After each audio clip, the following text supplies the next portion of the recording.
The very word secrecy is repugnant in a free and open society. You have anything to say in your defense? Oswald has been shot. You know what they put in the water, don't you? Fluoride. Hey, come on, man. Who is it? It's Dave, man. Will you open up? I got the stuff with Who? me. Dave, man, open up. Dave? Yeah, Dave. Dave's not here. Hey, this is Jack Blood from The Jack Blood Show and DeadlineLive.info. You're listening to David Boyle. Conspiracy this week. They strike at the root, and they are very bold. I can feel it coming in the air tonight. Hold on. I've been waiting for this moment for all my life. Hold on. I can feel it coming in the air tonight. Hold on. Dave is here on Conspiracy This Week, and there is something special in the air tonight. On the program today, we have Mr. Vinny Eastwood from the Vinny Eastwood Show. Thanks for coming on the program, Vinny. I have a little program called Conspiracy This Week. So since you're not on American Freedom Radio right now, you can express yourself however you want. So I know you've had a little bit of... you were a little uptight the last couple of weeks there, I saw in your couple of your videos. So if you want to swear, just go right ahead and do it, man. Well, I don't know. I just don't feel like in the mood. Yeah, if it happens, it happens, and I won't restrain myself from doing so. All right, that's cool. So first off, I mean, why don't you tell listeners a little bit about yourself and how you actually got started in this conspiracy movement? You're what, like 30 years old, roughly? Kind of young to be in the movement, right? I don't know. I know people who are 16 years old and and have a decent chunk of knowledge. Maybe not as much as myself, but I'm only 28. And how'd you get started? Like, what well, happened? It was just sort of like, I think the first documentary I ever saw was The Truth and Lies of 9/11. It was a presentation by Michael C. Rupert of FromTheWilderness.com about, you know, obviously the truth and lies of 9/11, drug dealing in the United States and things of that nature. And then, it was one of my flatmates who introduced me to this while I was at university. And he also introduced me to Bill Hicks. So I listened to Bill Hicks over and over again. Can kind of recite Bill Hicks, actually, even though I haven't listened to him for years. I listened to it that much back then. Isn't Alex Jones Bill Hicks? Isn't that the rumor? You ever seen that? Yeah, are you talking about something out of Dallas Goldbug's chest of goodies? I don't know who the hell it was, but I've seen it on I don't know how many websites. Yeah, it sounds like a Dallas Goldbug thing. Like something that sounds completely ludicrous and has no evidence whatsoever. Exactly. Yeah. So, yeah, somehow Bill Hicks managed to make himself younger and grow up in a different area.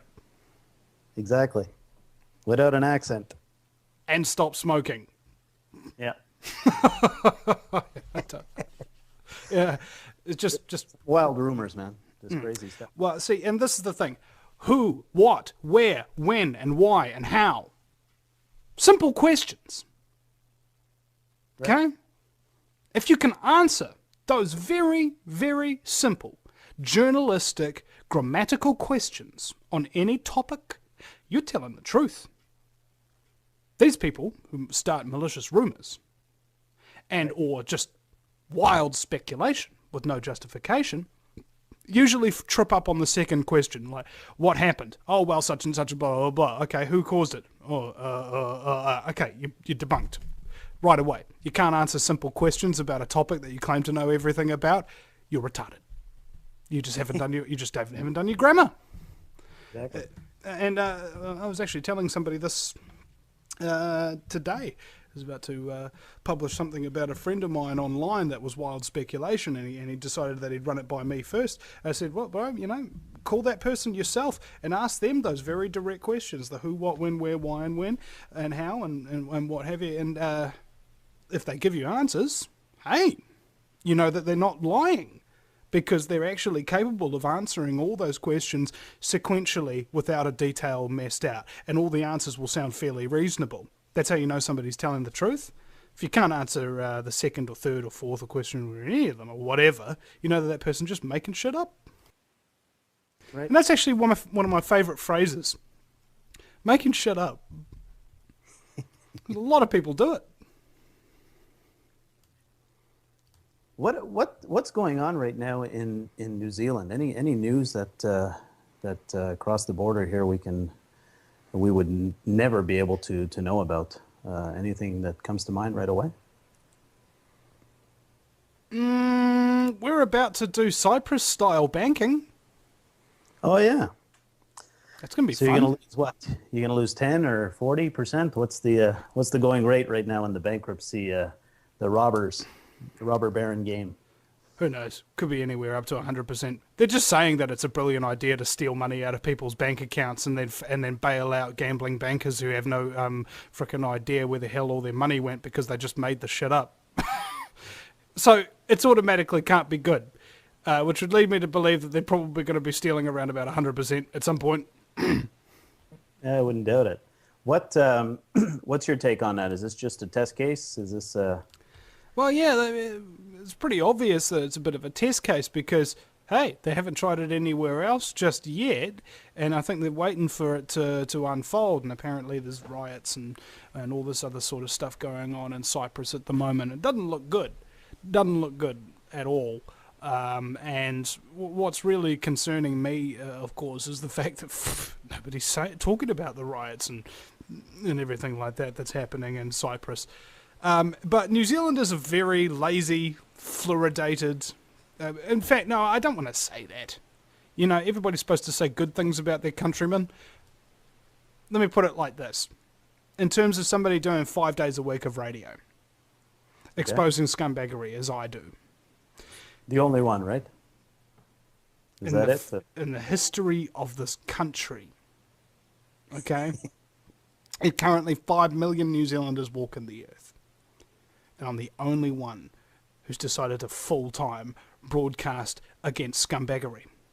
That is not something for me to be proud of. That's actually something to me to be fucking ashamed of. Okay? I know plenty of people in this country who do a radio show for a day a week, you know, or have a magazine like my very special friend Jonathan Eisen and his lovely wife Catherine Smith do this natural medicine, New Zealand Journal of Natural Medicines, beautiful magazine, fabulously done, amazing, life-saving natural treatments and things like that you can get out of it. He does a magazine called Uncensored. In fact, I'll grab that.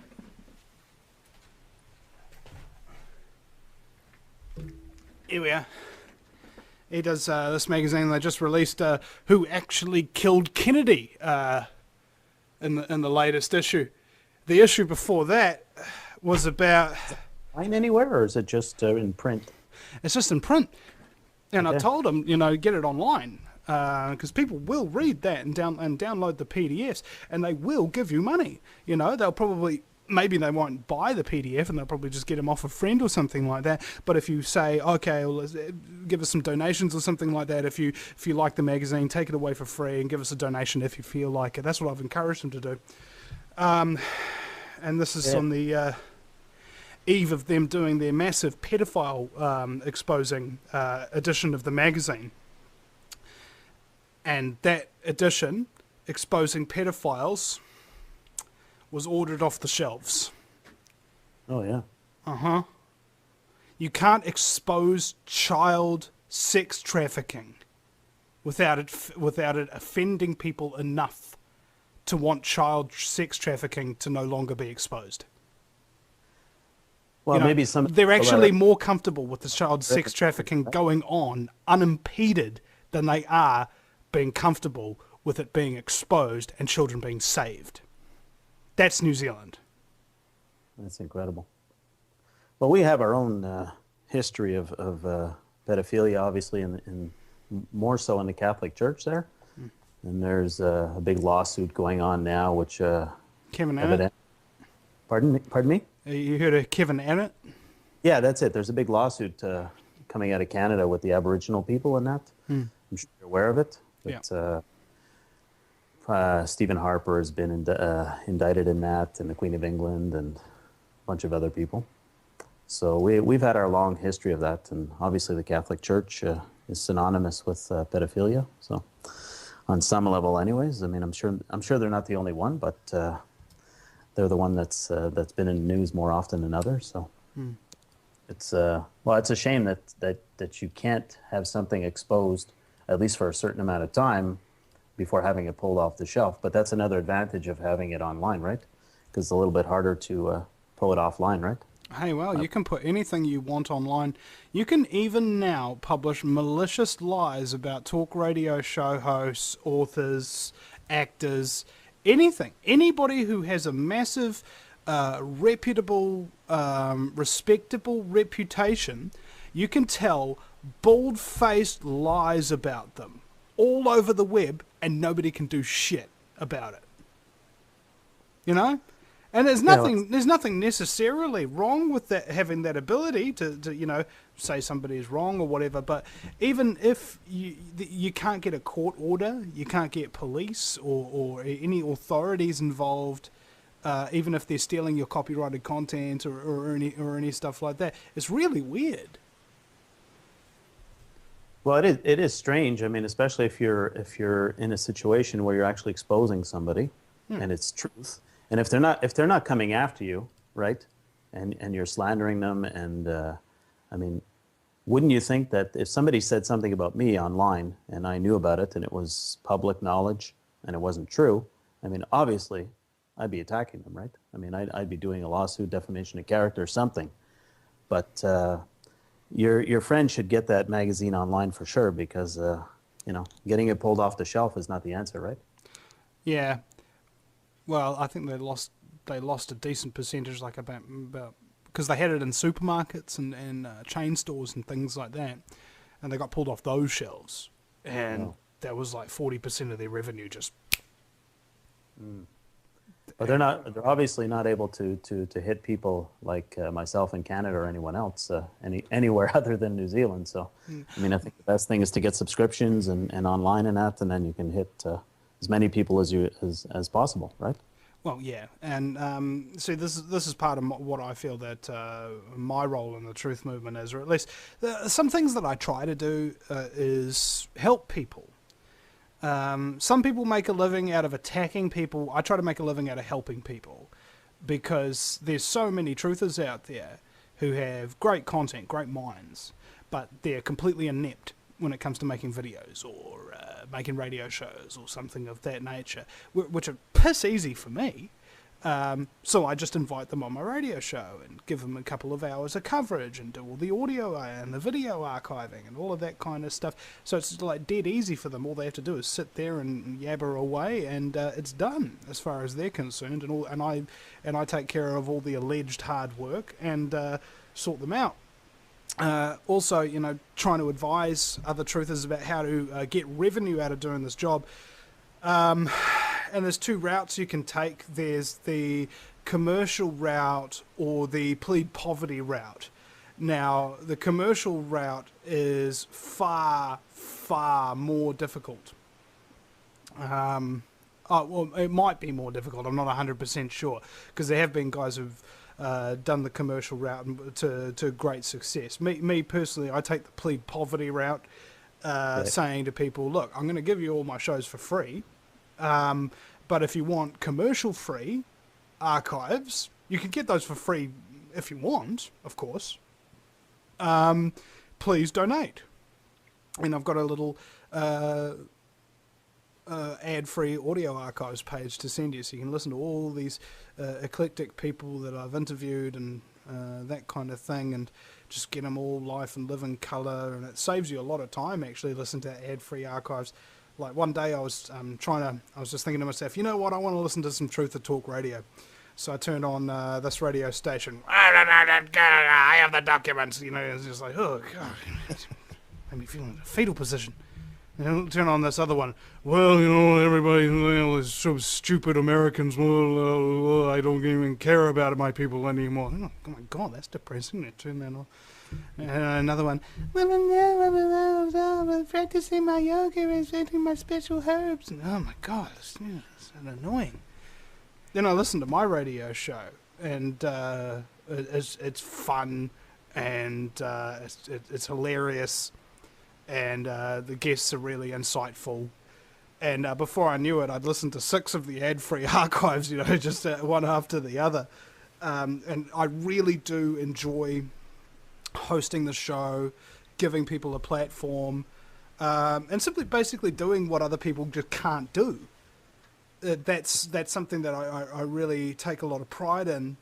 And I got lots of success, more success than most people will ever achieve in their life in this field, specifically because people donate to me, that people subscribe and give regular donations. Had a scare the other week with PayPal cancelling my account, and I managed to get that resolved. But, mate, as soon as that revenue dried up, so did my cool, calm, collected, reserved self, It became all about yelling and screaming and crying and just freaking out and that kind of thing. And I realized just how fragile my state of mind is as soon as money becomes a threat, Well, isn't that the way with everyone, though? I mean, exactly. When you're pushed up against the wall, I mean... That's exactly my point. And most truthers don't know how to make money. Most truthers don't know how to make money at all. And so they stay in that crazed, aggressive, stressed place indefinitely because they don't do what I do for even a second. Problem solving. You got a problem, find a fucking solution, you fucking idiot. And this is what I say to myself. You're broke, find some fucking money, you fucking idiot. It's pretty simple, isn't it? Yeah, I guess it would be. What's the necessity is the mother of invention. So I mean, when your chips are down and you're being kicked around or you don't have money, I mean, you got to do something, right? Sell some shit, grab something that you haven't used in a while in your house and put it online. Anything to make ends meet. But talking about being happy and that, how do you keep yourself happy? I mean, all of this stuff is doom and gloom every day. 2 hours a day you do your show, and then you got to re-listen to it and edit it. I mean, how do you keep your sanity and how do you keep happy? Because you're one of the few people who actually has a show that's a little bit uplifting, considering it's doom and gloom all day. Yeah, well, I think that's actually, you just answered your own question, don't you think? My show, I just go on the show and try to find some humour amidst the scumbaggery, and that's really all you got to do. I remember my sister was marrying a guy once, and I asked him, how do you prevent yourself from cheating? And he said, well, you see all these other women out there and you take the one part of their anatomy or their personality or something that you don't like and you magnify it, okay? And to the point where it disgusts you. And it's only a tiny little thing. But you've noticed what that tiny little thing is, and you've amplified it to the point where it's a really big, massive thing. And so I do kind of the same technique. I just take the tiny little bit of comedy that you can find in, raping and sacrificing children or something, right. and amplify it. And so that's really what you do in my life anyway, how to stay sane, is you just pretend that the things that are a little bit funny are fucking hilarious. So who got you started in this? We were talking a little bit, but I don't know that I got a definitive answer.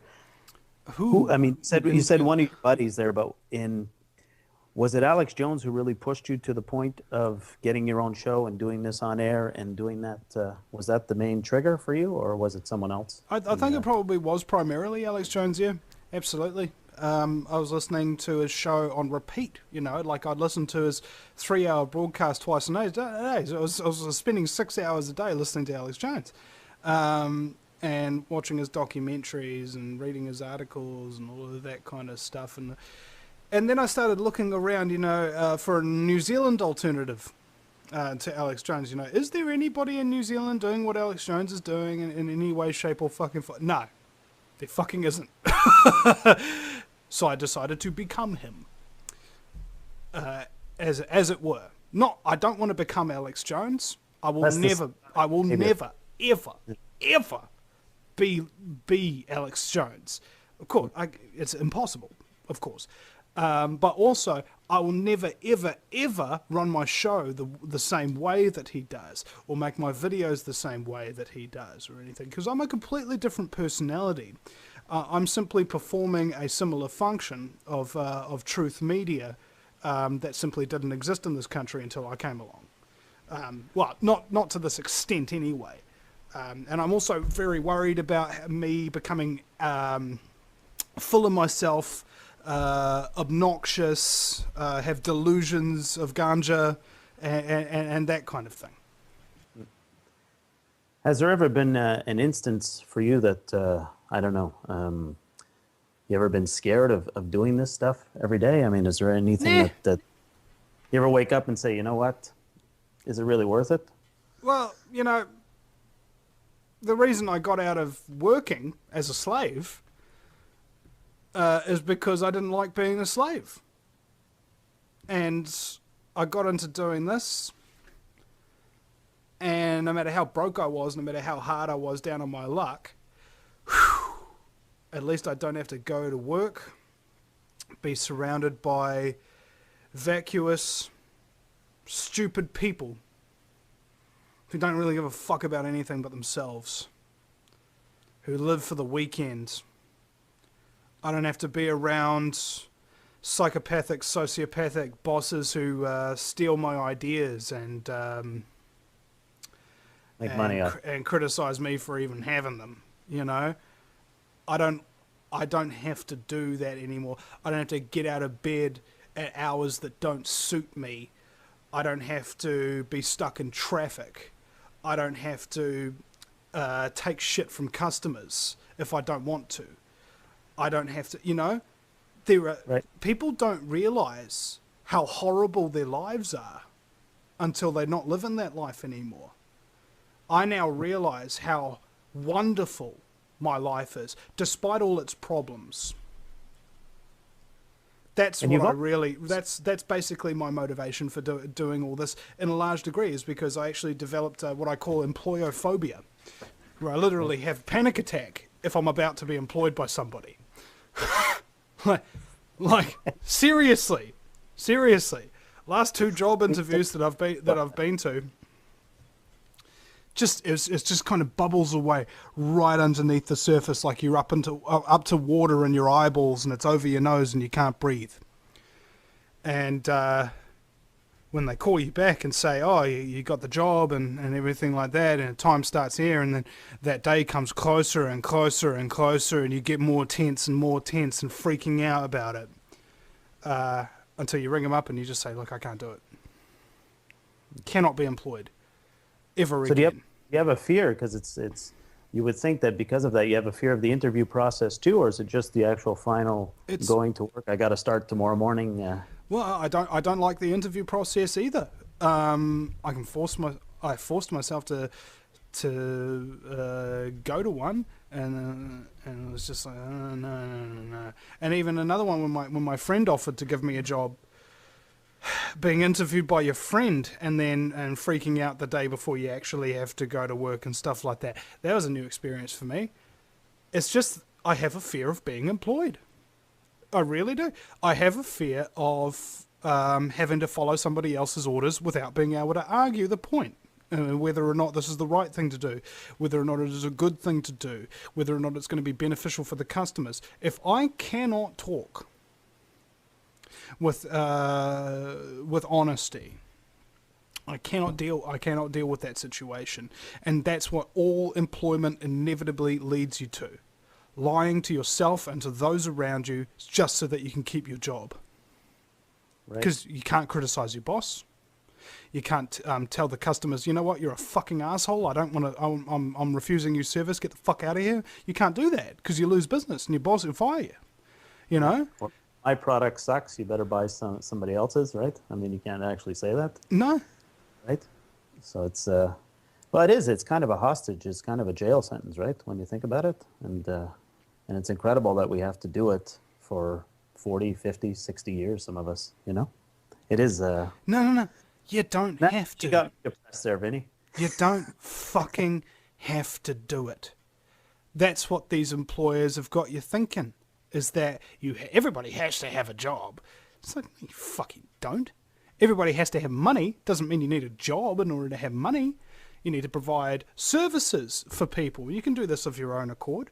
Even when I didn't have subscribers and donators and all of that kind of thing, I had my video camera, and I went out and went on Facebook and just sent dance party going on there, dance party going on there. Okay, send emails, send requests and things like that to those dance party promoters. Do you want a cameraman for such and such a money? Blah, blah, blah, blah.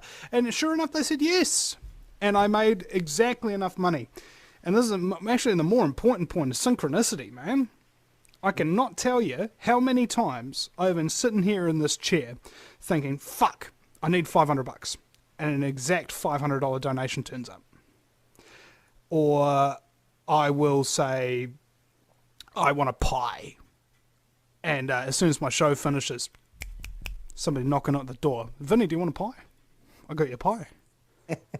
You know, or a loaf of bread or something like that. It's uncanny. The universe gets the fuck out of your way when you're doing what you're supposed to be doing. And that's why people get depressed in their jobs, is because deep down, really deep down, if they weren't bullshitting themselves, they'd realize they're not doing what they're supposed to be doing. And that's why they're not feeling happy about the situation. And nor should they. It just means that they've got to find another source of revenue. Preferably, what my producer advised me of is MSR, multiple sources of revenue. Preferably passive income of some description, you know? You got a rental property or whatever. I don't know how the fuck you do it, but Jesus fucking Christ. I know I'm swearing a lot, and I know I said that I'd only do it if the occasions come up, but my God. I mean, it's like, there's a couple of things that I hate in life. One being employment, two being the police, and three being gangs, which are the same as the police. You know? And that's it. I don't hate the government, you know? I hate the enforcers, really. The people who actually force you to do things. Because that's, again, what employment really is, you know? You're forced to work. You just got to be forced to be creative, actually. You got to be forced to stand up for yourself. You got to be forced to speak your mind and make something that is worth something to somebody and sell that motherfucking shit. Okay? Don't go selling other people's bullshit to other people, because then you're just a bullshit seller. Aren't you? Why don't you make something real? Why don't you make something that people value? Why don't you make somebody something that they cannot get anywhere else? Something that they'd actually really want to reward you for, even if you gave it to them for free. Why don't we try that? I think it'd be a much better society than you need a job and you need to pay taxes to a government that enslaves you and consistently keeps taking away the benefits of paying your tax whilst increasing the cost of your tax. But aren't we just groomed like that? Just all through school, you're just groomed to okay, get a job, do this, do that, be a doctor, be a lawyer, be a dentist. That's why there's so few entrepreneurs. It's because you're not trained to be creative. You're not trained to give a fuck about people. Really. Ultimately, at the end of the day, that's my real problem with any form of the education system or anything, is that you're forced by proxy to care about nobody but yourself. Right. Well, now even with higher education, I mean, most people now you can't sweep a floor without a bachelor degree, and then you go on to graduate school, and they teach you how to be even more ruthless and more vicious, and bottom line everything to death, and nickel and dime and squeeze people, and try to get the most out of people, and cut. I mean, that's the business way now, right? I mean, anywhere you look at it, it's the business way. Send your stuff to China to get it made. You know, I mean, it's getting to a point where I don't know. I mean, the rich, obviously their goal is to get richer and richer, and the poor to get poorer and poorer. So it's a communist socialist state when you look at it, right? Yeah. And that's what's going on globally. Which is completely ironic because communism is about sharing all the resources. No, it's not. It's about stealing everything. It's about stealing all the resources for yourselves if you're the czar, if you're the communist dictator, isn't it? What? Be wary of people who offer solutions Right. to problems. Because Right. you'll find out half the time that they're the motherfuckers who created the goddamn problem in the first fucking place. Yeah. The problem, reaction, solution situation that's been going on for forever, actually. Yeah. What In the porn about, industry, in the porn industry, it's known as problem erection solution. I just made that up, of course. That that could be another problem, though. Not being able to have an erection. I'm sure they have medication for that. What about?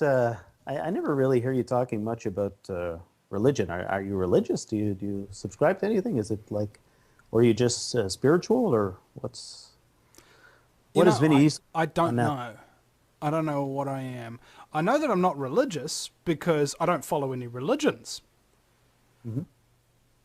I guess I have spiritual tendencies, etc. Sometimes I see shit before it happens. Right. I have a, when I'm in my darkest times, which aren't very often, but they do happen, I do call out to Jesus. I do call out to God. And for some reason, just because I see the word Jesus over and over again, or God over and over again, I feel better. And suddenly the dark place ain't that bad. Because all you got to do is have a little faith in something. Doesn't matter what it is. If you have a little faith in something that's eternal and beyond you or whatever, I found you can just use and manipulate that faith into giving yourself power and strength. And so that's really all religion is to me, is an ability to abuse sacred things in order to draw strength for myself so that I can keep doing the right thing. That's an interesting way to look at it. But you're also into to occult and UFOs, are you not? Are you like you're? I know of them. Right. I'm into a little bit of everything. I'm in New Zealand. We're a country that eats 1 billion pies a year. Okay, 4 million people eat 1 billion pies a year in this country. Can you believe that? So naturally, I'm a person who likes to have my fingers in quite a few pies. What kind of pies are they? Meat pies. Oh, meat pie. Yeah. Okay. Steak and cheese, mince and cheese, steak and mushroom, that kind of stuff. Veggie pies, chicken pies, butter chicken pies. Oh, yeah. I never heard that about New Zealand, but now I know. So Yeah. you learn something every day. We are a meat pie fiending nation. It's obscene. You've had David Icke and that on your show before, I believe. Oh yeah. What's your take on what David Icke talks about, like spiritually, the reptilian thing and stuff? Are you on the fence with that? Are you like, yeah, that could be possible, or is it something that you just say, nah, that's not for me? Well, first of all, to say something is possible is to be on the fence. Right. And so yeah, I'd say I'm on the fence about that. I've studied a lot of a bit about psychopathy, and seen a little bit of few things here or there about demon possession. Seen and heard testimony from people who are psychic, like verified. There's no fucking way they could have known what was on that paper kind of psychic, without suggestion or anything. Just like vetted people. And they're all saying the same thing about these dark entities that basically possess people and turn them into psychopaths, and they call them archons. And it sounds perfectly reasonable to me. Some of them see, like psychically speaking, like how some people claim that they see auras. Some people see that these entities have a reptilian form, like tails, claws, teeth, and scary eyes, their crowns of thorns upon their heads and shit like that. So, I don't know. Honestly, I ain't seen one. Right.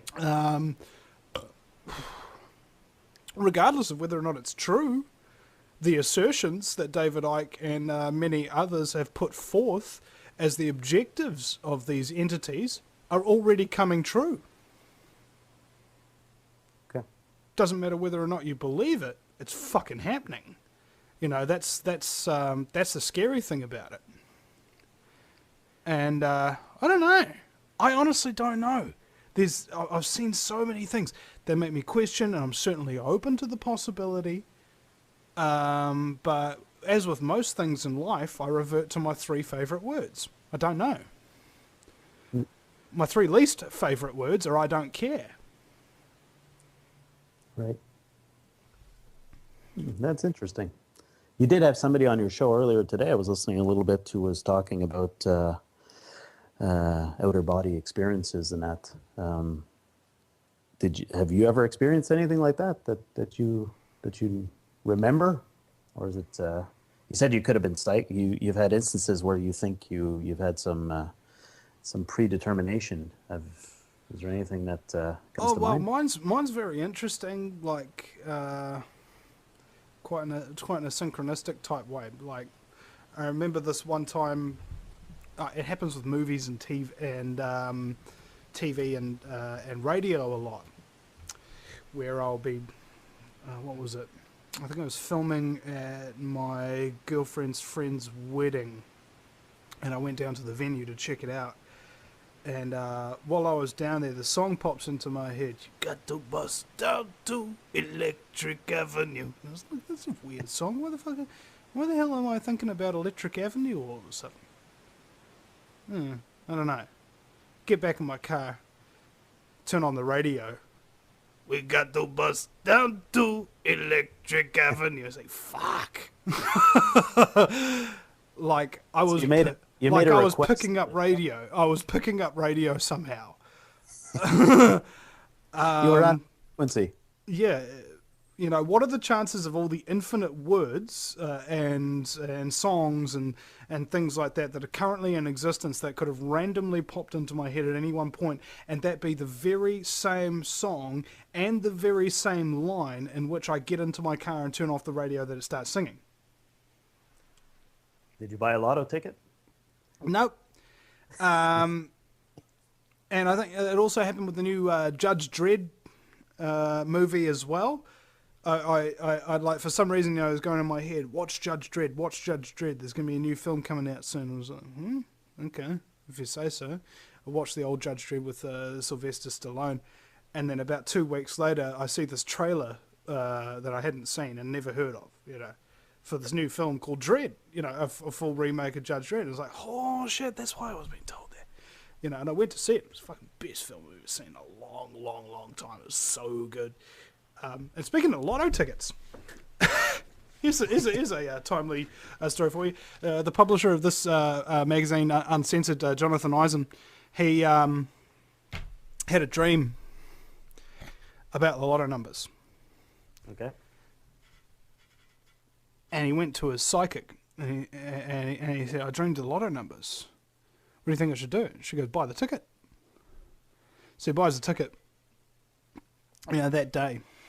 And then lotto's on the very next day. Sits down, watches the lotto. Numbers come up. No, it's not them. He's like, damn, sucks. About 3 weeks later, the numbers do come up. He hadn't bought a ticket. And he goes back to his psychic and he says, what the hell's going on, man? You know, I bought the ticket and I had the lotto numbers. What was going on? And she goes, you fucking idiot, man. You didn't think they'd actually tell you the numbers the day before it happens?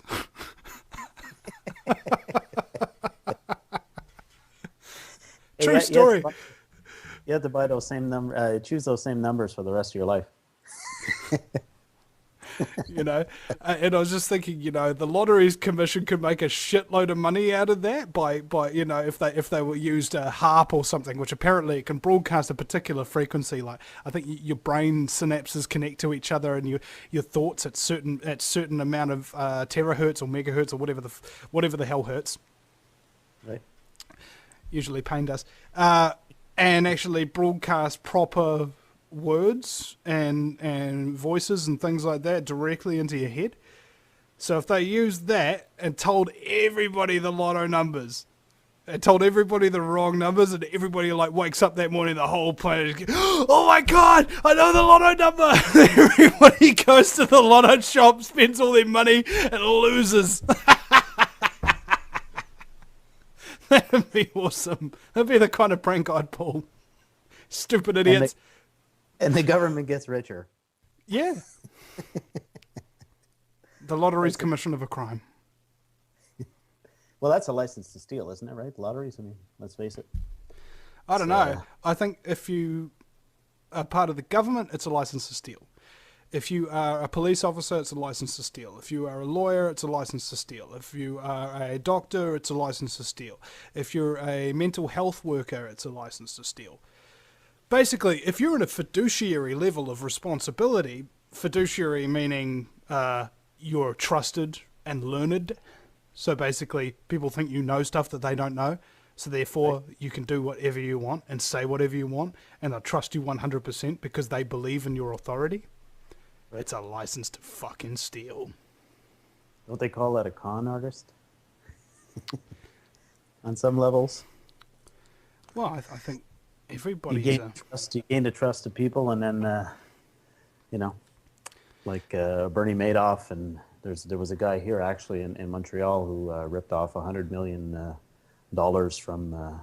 He was an investment guru. Supposedly was in it 35 years and had this scam going, and wasn't even licensed, and ended up ripping off his family and everything. So, yeah, this goes on everywhere. It goes on in business. It goes on in families. It goes on everywhere. Hey, it goes on in the truth movement too, man. In this movement, you got people who are trusted by their listeners ad infinitum. They just go and stab people in the back, steal stuff off them, that kind of stuff. It happens everywhere, and it's a really uncomfortable subject for a lot of people to talk about, because you get into this movement and you think, oh great, finally I'm not part of the stupid system where everybody's dishonest and a fucking scumbag, and I'm here now amongst people who understand, who are real, who are nice, who are caring, who are creative, who are great individuals, who are fighting for liberty and freedom and justice and all of those very, very nice things that we've come in this movement to love. It's not true. Well, let's face it. There's just as high a percentage of fuckwits and assholes in this movement as there are probably in any other business. The difference being, and I think the really good people in this movement are really, really good people. Like the kind of people who would literally take a bullet for you or something of that nature, the kind of salt of the earth individuals. When you find those people, my God, do they make good friends. Mm-hmm. Who do you know in the movement that you can say is definitely somebody you would trust wholeheartedly? Who's you're involved with Mr. Griffin, right? Edward Griffin? Yes. I'd probably count him on there. Yeah, I mean, I've only managed to interview him twice. Right. But you're on his website, eh? His Freedom Force. You're in his Hall of Honor or something. Yep. I'm on his Hall of Honor. Yeah. And so he's one of those really cool salt of the earth type individuals who's really, really nice and friendly. He has disagreements and things like that with everybody else, but he's never done anything to actually anybody. Right. Same with Suzanne Posel of OccupyCorporatism.com, Danny Romero of AmericanFreedomRadio.com, Jack Blood of DeadlineLive.info. In fact, I could probably just go through my Skype contacts and pick them out. We've got Santos Bonacci in Australia. That's at Universal Truth School or something .com. Santos is a really good guy. Same with Max Egan from the crowhouse.com. There's lots and lots that I could think. Obviously, Jonathan Eisen, Uncensored magazine.com or .co.nz. Really good people. And, there's lots and lots and lots. It's just thinking them off the top of my head and just thinking, man, I struggled my entire life not to make friends, but to make good friends, friends that lasted. People who were positive and kind. And I got the saying, there's 7 billion people on the planet. Don't stay friends with somebody who doesn't inspire you, enlighten you, or encourage you.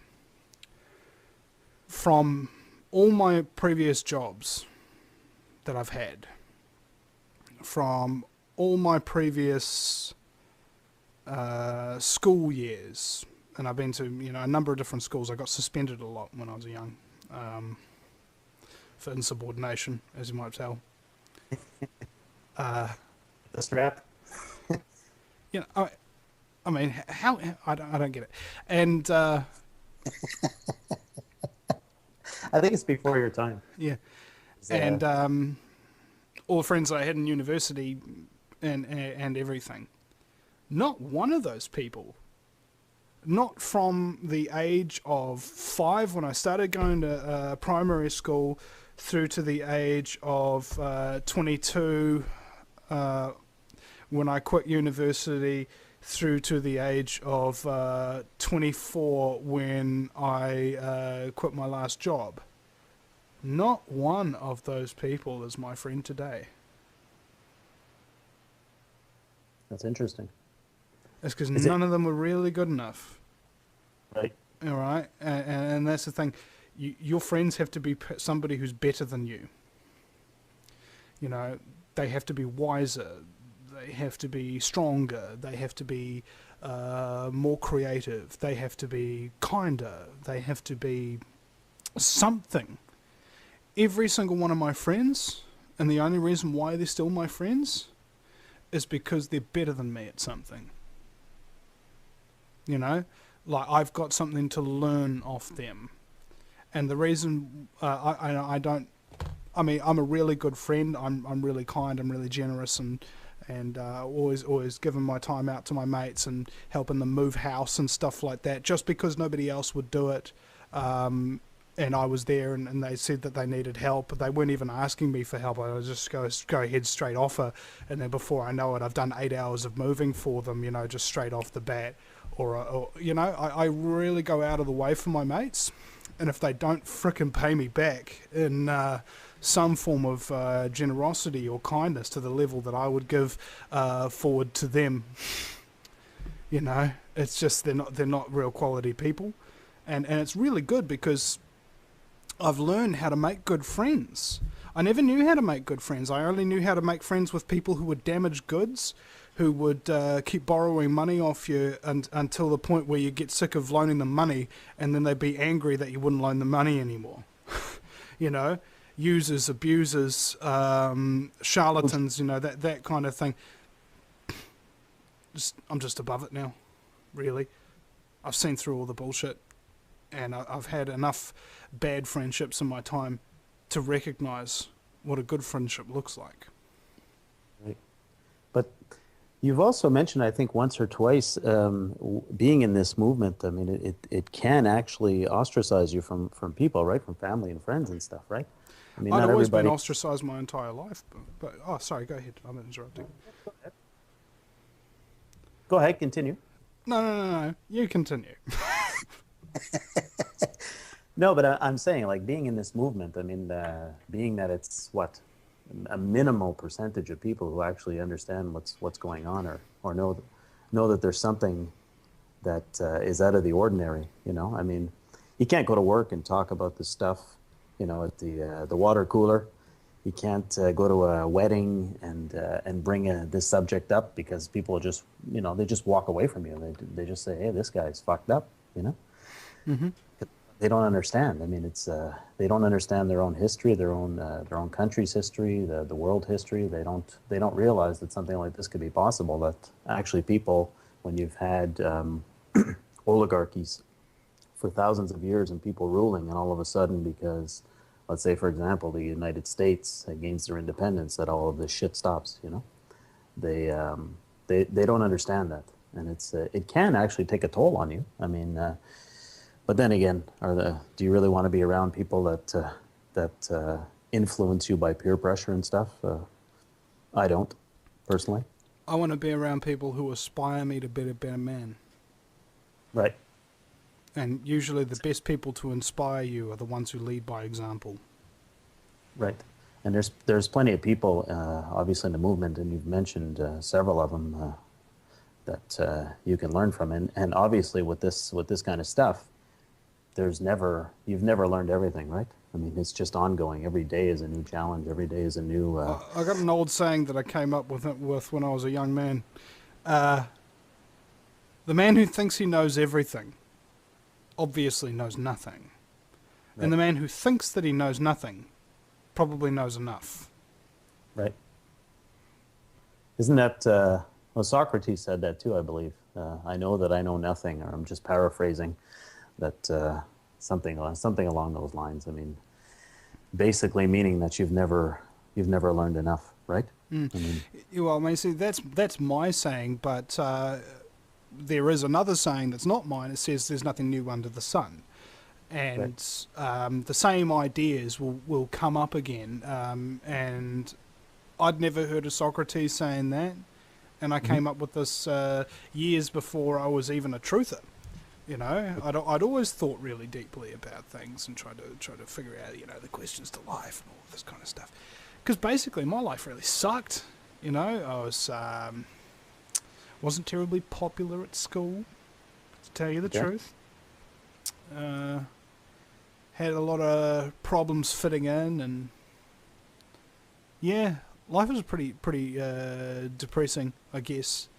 My dad left when we were like 10, and he used to beat me up and shit. okay. And yeah, That's great. it was just kind of like the whole problem that I had with the world was that it was too stupid for me. It didn't, you know, and too small for me. Yeah, I'm 6'4". You try fitting in an average bed when you're 6'4", or fitting in an average chair, or sitting in an average car, or anything like that, or doing dishes at an average height bench or something. You quickly realise that the world's not built for you. And psychologically speaking, that's how I felt for most of my entire life, and still feel that way. This place is just not built for somebody of my stature. You know, I try as I may never find a land where I'm fully accepted for who I am and how big and outgoing I am, and people that, you know, luckily I'm finding people that accept that. And you were talking about, you know, what percentage of the population are truthers and all of that kind of stuff in relationship to finding friends. How much percentage of the world could you possibly make friends with? Actual friends. No, you couldn't even make it at 1%, not if you tried. That'd be 100 million relationships you'd have to keep tabs on. It's not possible. Okay, in real life, you've got acquaintances. Okay, and average amount of acquaintances that somebody will have will range within 1,000 or so. In terms of good friends that you see regularly and do things with, that kind of thing, average is about 2 to 3. So, you know, just all I've done is figure out what I'm looking for actually in a good friend, and stuck with the friends who've proven themselves good and worthy of my comradeship. And so, you know, if I'm your mate and I give you props and stuff, that's just kind of my seal of approval. It may not mean anything to some people because they don't trust me or something for whatever reason. But I really do try to be kind and nice and cool and stuff. But, I don't know, some people just don't get it. And I don't want to be bitter. I don't want to be cynical. And so that's why those people who are bitter and cynical get blocked off my email list, off my Skype, off my Facebook, off my YouTube or anything. As soon as they start coming out with, you know, these angry rants that don't actually have a point, you know, if you're just calling somebody a fuckwit or a retard or something like that, you're just using insults, you're not using any actual criticism or critique. Right. There's no fucking point in listening to you. Nothing constructive in it. Yeah, it's like, bye-bye. And there's billions of people like that, I'd probably say. billions of people who just don't give a fuck about how you feel and just want to rant and attack and bitch and moan and whine. It's just pathetic. It's a waste of my fucking time. And far better people out there. Far, far better. Are like, oh, you think people are better than me? Yes! Frankly! Asshole! Fuck out of here. I thought you weren't going to swear, Vinny. I never said that I wouldn't swear. I said I would if it was appropriate. And to be honest, I have an FCC regulated show, so I'm not allowed to swear on that show. And I had to. It took me about 2 years to get it down, to be able to fully cut the language out of my conversation by without thinking about it. Right. But that doesn't change the way that I normally speak. I normally swear, very, very regularly because I'm a linguist. Okay, I love language, and face fucking facts. You can't punctuate or enunciate things quite as well sometimes without a few curse words. And I like to enunciate. Actually, I tried to get, when I interviewed Jack Blood about a week and a half, 2 weeks ago, I told him the same thing. Jack, feel free. This is just going to go. It's not FCC. There's no regulations or whatever. And evidently his show isn't either, which I didn't know because I never hear him swear. So when I asked him about it, I knew a few times that he was getting ready to swear, but he bit his tongue. So I guess he's trained himself because he was on so long on FCC that he's managed to control it. Yeah. Just like you have tonight there, Vinny. I am the master. But it is true when you want to get your point across. I mean, what other words can you put through? I mean, like, damn. Does it really put the point across? Or, geez, or Jesus. Golly. It really doesn't have the same effect. When you tell somebody, however, you're not too intelligent, or you're a fucking idiot. There's a big difference, right? Yeah. But here's the other thing as well. Jack's a far more professional host than I. He's decades of experience, decades. Mm-hmm.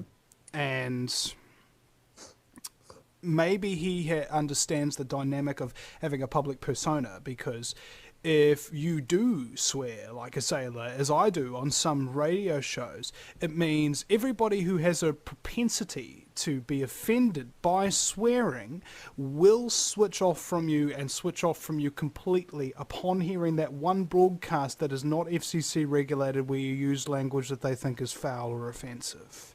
Right. My question to them is, are you over 18 yet? Yep.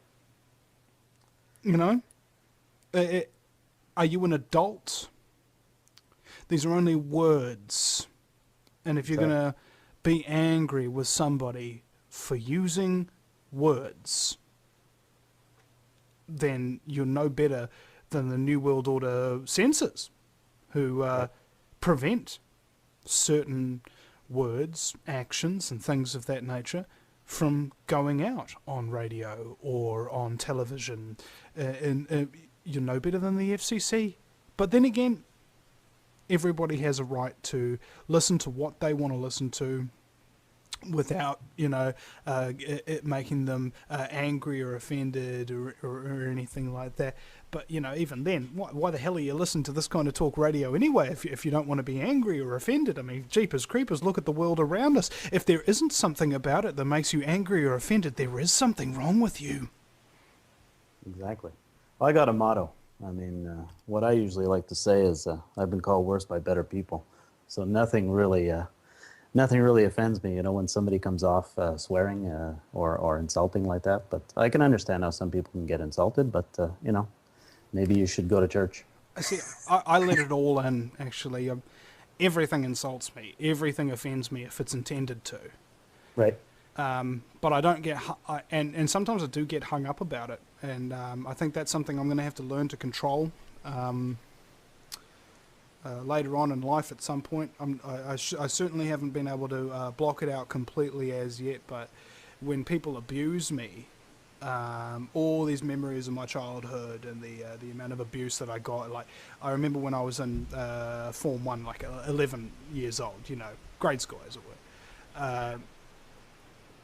I think there were 31 kids in my class, not including me, and there were 30 kids in the class that would insult me about being fat at least once a day. Throughout the school day, you get insulted by every single person in your fucking class at least once. Some many, many times. And now, your world perspective kind of changes a lot, and your perspective on yourself kind of changes a lot too. When you're in that kind of a hostile environment, and that's why I'm never going to send my kids to public school if I even have any. I don't even know if I can have kids at the moment. Been with my girl for 6 years, no protection, nothing, not so much as a pregnancy scare, and that kind of concerns me as well, that I might not be able to have kids, and because I always wanted to be a dad, like ever since I was I think ever since I was like 12, 14 or something like that, I started thinking about, man, it would be cool to have some kids, raise them nice and proper, and provide for them and be a good dad to them and that kind of thing. And now I'm just kind of like, oh, I don't know. It's doing my nut in a little bit.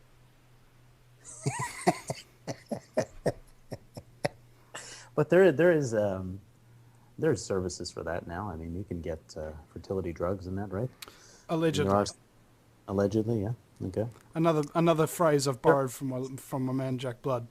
Yeah, exactly. There are clinics. I'm sure there are plenty of clinics here in Quebec. So I'm sure there are numerous clinics out in Auckland, New Zealand. There.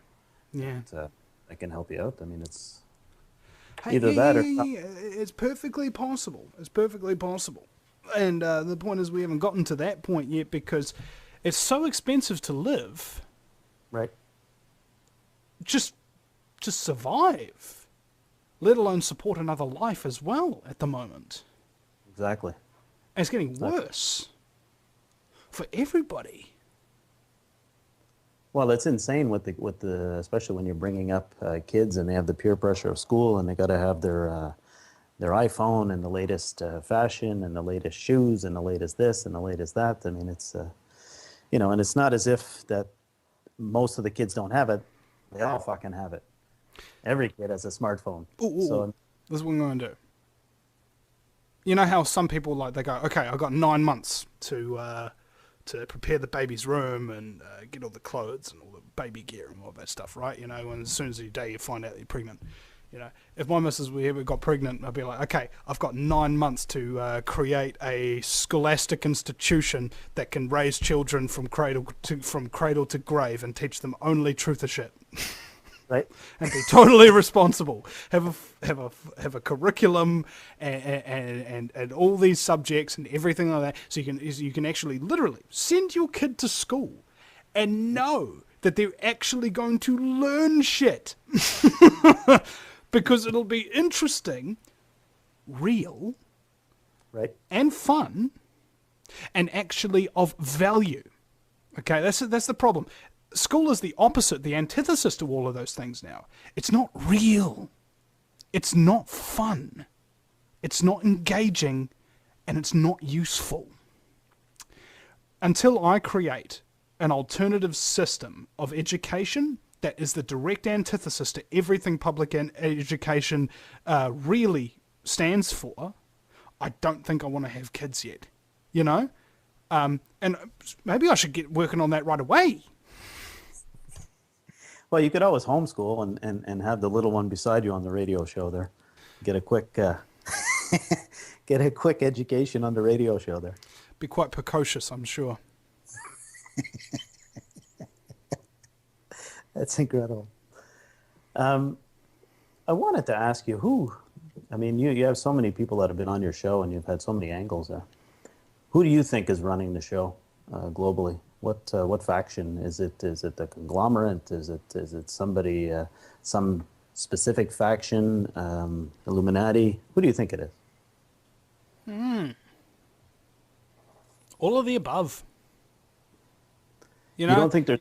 You don't think it's- in terms of who's absolutely at the tippy motherfucking top, making all the decisions that filter down to all the Illuminati and the reptilians and all of this other kind of stuff, and the Greys and There the has to be Freemasons somebody- and all of this kind of stuff. You know, I think it's just at the end of the day, it comes down to light versus dark.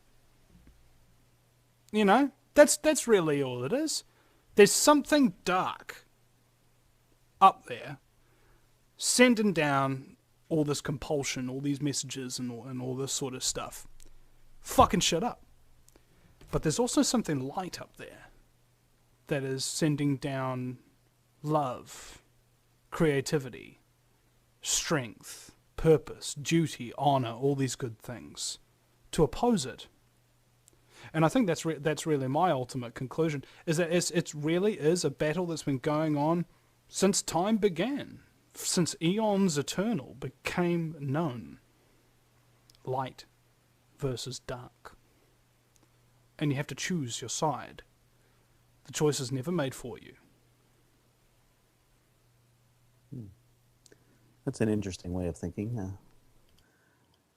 I don't know. I mean, for me, I think there has to be somebody, at least a certain faction at the top. I mean, running, pushing the buttons or pulling the puppet strings. Oh I yeah, don't know. but where do they get it from? Where do they get it from? Like, this is the age-old spiritual question. Where did we come from? How did we get here? Some people will say, "Oh, we're supplanted here by aliens, and some kind of slave species, or whatever the fuck." But then who created the people who made us the slave species, and so on and so forth? Like, have you ever seen the movie Prometheus? Yep. Yeah, kind of like that. You really don't know. I mean, sure, we can finger very specific people. David Rockefeller, for example. Evelyn de Rothschild, for example. These are really bad men. Bad men. Who do lots of bad stuff. That's fucking documented. And is unfucking deniable. The Freemasons, the Supreme Council of the 33rd degree, responsible for copious quantities of scumbaggery. They're definitely pulling some of the strings. And I think that it's irrelevant who's pulling the ultimate strings, because it's like, what are you going to do? Waltz up to that person and assassinate him? A lot of people ask, why don't all these bad people get assassinated? And I say, bro, it's because only a good person would want to see them get assassinated in the first place. And good people don't assassinate people. Right. They'd want to see it happen, but they never actually do it because they're good people. Unless they piss off one of the higher-ups or equals. I mean, that could be a possibility, because there are some evil people that have been assassinated as well, right? I mean, not everybody who's Name killed one. is... Name one. Let me see. There's... I don't know. Maybe... Chavez was one. I don't know how evil he was, but he did have his evil side. And you mean Chavez, who got deposed by the CIA, and his millions of people actually come out on the streets and said, "Fuck the CIA, throw them out of here, bring back Chavez. He's evil."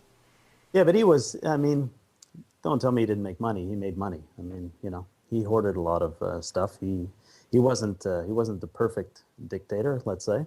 And and again, name me a perfect dictator. When we say evil, yeah, I'm talking about like real evil here, right. Like bold-faced, lie to everybody, kill, rape, murder, child sacrifice, that kind of stuff. Like, I've got a pretty high threshold of evil, and I've also got a pretty high threshold of good. And I think most people don't fall into either of those categories. They're like in a nothingness category, a fence-sitting category, a limp-wristed intellectual category, as it were. But anyway, I don't know a ridiculously large amount about Hugo Chavez. I do know that he was talking about the New World Order and exposing them. I do know he was getting massive evil economic hitmen type corporations getting thrown the fuck out of Venezuela. I do know that he was sharing massive oil revenues with the peoples of Venezuela. I do know he got the literacy level up massively. I do know that he wrote a new constitution for Venezuela, and I do know that he kept his campaign promise to pledge to teach personally, if necessary, that constitution to the people of Venezuela so that they would know all their rights. So if any evil corporation, cartel, CIA hitman or something ever rose again to try and destroy Venezuela, that the people would be able to overthrow them and get their country back. And that's exactly what happened. Like, have you ever seen the documentary "The Revolution Shall Not Be Televised"? No, I haven't actually. See, there's a good documentary for you to watch about Hugo Chavez as well, man. Very, very, very interesting dude. And in fact, he's one of my 3 examples of leaders who use tactics that work against scumbaggery. What was it? Three successful revolutions throughout history I like to cite in terms of tactique, things that were used. You've got to inform the people about what the problems actually are, as happened in the American Revolution with the pamphleteers. There was huge quantities of information going out all over the place about the king and taxation and all of that kind of stuff. And with an informed populace came a following, and with a following came an army, and with an army came victory, and with victory came freedom. There was Gandhi, who preached non-violence, and so when they were marching huge quantities of Indians against these rows of British guards with their batons, they'd just allow themselves to be beaten over the head. They'd fall down.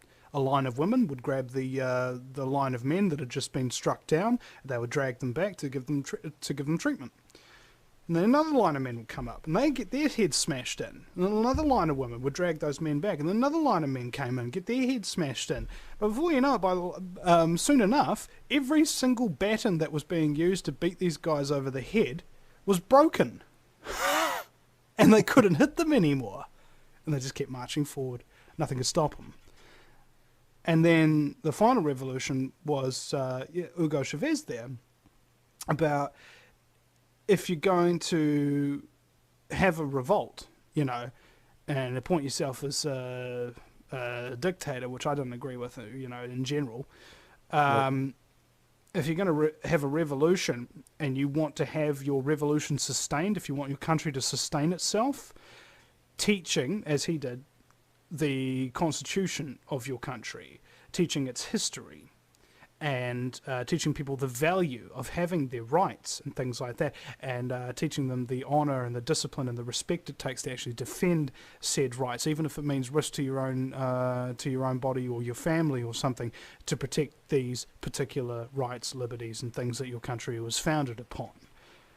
So if we were to have a successful revolution today, overthrow the banksters and so on and so forth, I think it would have to combine all 3 tactics. You have to get everybody informed, get everybody to pledge non-violence, and then after it's all over, teach them what really, really happened. And teach it to them over and over again so that people would never give up their rights, never give up their sovereignty, never give up that which matters ever again.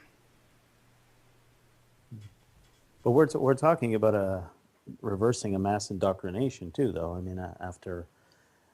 who knows, however many years. I mean, just in the for here in Canada, modern school system or whatever, it's 100 years. The U.S. 150, 200 years of modern school system. I mean, this is a mass indoctrination. There, you're talking generations there. There's an old Zen saying. Off the couch and away from American Idol, There's an old Zen saying. The fruit takes a long time to ripen, but it falls very rapidly. Mm-hmm. And that's really what we're going to be thinking about here, is that it doesn't matter how long a good plan has been running or a good scheme has been running, it can fall apart in seconds. Getting people away from American Idol is as simple as cancelling the show. Mm-hmm. Getting people off their couches is a simple matter of shutting down the television service for a week to force them off the couch. Because who's going to, what are they going to do? Sit on the TV and watch the couch for a change? No. They're going to get out of the house. They're going to go do something. Right. You know, if you eradicate these things that are poisonous, toxic, distracting, stupid, and simply replace them with things that are enlightening or healthy or friendly or something that will actually benefit you. And in my opinion, I think suffering should actually be a prime part of people's education. Like, they actually do need to either physically or psychologically suffer to some degree in order to know what it's like to survive those harsh times, and teach them that very important lesson that although stuff's really bad right now, it'll all be all right in the end. And they go, well, what if it's not? It's not the end. You are still alive. That's what I don't get about a lot of people, man, is they they think that it's all over already while their heart is still beating. It's like, you know, just whack them upside of the head. You fucking idiot. Don't you see what's going on in here? You're still breathing. It's not over. You know, and especially in this movement, a whole lot of people have just been disillusioned. You know, they've been messed around by people in this movement like I have, but I haven't let it get to me, because I know that there's still a lot of good people out there, and I'm after good people, not scumbags. You know, although I expose a little bit of scumbaggery and invite people on the show that also expose a little bit of scumbaggery, it doesn't mean that that's my primary focus, is to, you know, bury myself into the darkness so that I cannot see the light anymore and turn into the very scum I despise. No. So many people let that happen to themselves. And I think that's because they haven't been through the fucking darkness before like I have. Like, seriously, man, get arrested sometime. You will know what it's like to feel like absolute ass when you're cuffed for a non-violent crime, when you're complying and telling the truth, and then they make up evidence about you in court, even though you told the complete truth, which was very damning evidence anyway. You know? You really need to be disillusioned. You need to have a rude fucking awakening before you actually know the value of life, I think. It's, what was it? The daredevils or something like that. They say, like, you never know how alive you really are until you're just that far away from death. And I think that's inherently true, is that we don't know how good we've got it until it's all been taken away. And so, you know, periodically I've just come through a week of just prime suffering, you know, just financial stress and headaches and scumbaggery coming at me and fucking gang members intimidating me and all this other shit. Friends turning against me over a week. The week before that, I had prayed, absolutely prayed for bad shit to happen to me. Seriously. I pray for bad things to happen to me periodically. I see when I was like, man, my life's really good. I got no problems, I got no stress, I got this thing. And then I was like, wait a minute. There's something fucking wrong with this picture. God, please deliver me pain, suffering, anguish, and betrayal, so that I will know how good my life really is after I've been through all this bullshit. And sure enough, it fucking happened. And here I am, the week after all that shit's happened, back to my normal, happy, fabulous self. Because I know I can feel the difference. I feel so much better having gone through shit and getting over it than I was feeling having had no shit to deal with. So isn't that almost like masochistic in a way, right? No, I think it's like strength testing. Okay. If you're a weightlifter, champion weightlifter, and you want to be able to lift heavier weights and stuff like that, are you training every day with little 2 kg dumbbells or anything like that? Or are you training every day with as heavy a weight as you can take on as possible so that you rip your muscle and really, really hurt yourself in the process of bulking up and getting that big? You see? I see my mind and my heart as the same as a muscle. And unless you are tested and constantly push your boundaries, you will never grow.